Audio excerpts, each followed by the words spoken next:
Pemirsa, kita berada di segmen akhir seputar Aceh. Tim pengawas evaluasi Mabes TNI dipimpin Brigjen TNI Sugiono meninjau sejumlah kegiatan TMMD ke-109 yang dilaksanakan Kodim 0102 Pidia di Desa Pulau Hagu, Kecamatan Padang Tiji, Kabupaten Pidia. Berikut liputannya.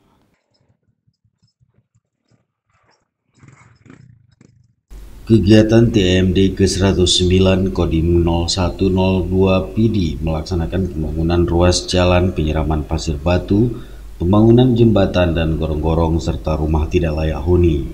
Selain itu juga dilakukan kegiatan penyuluhan pertanian, kesehatan, Kamtibmas, wawasan kebangsaan, narkoba serta bela negara.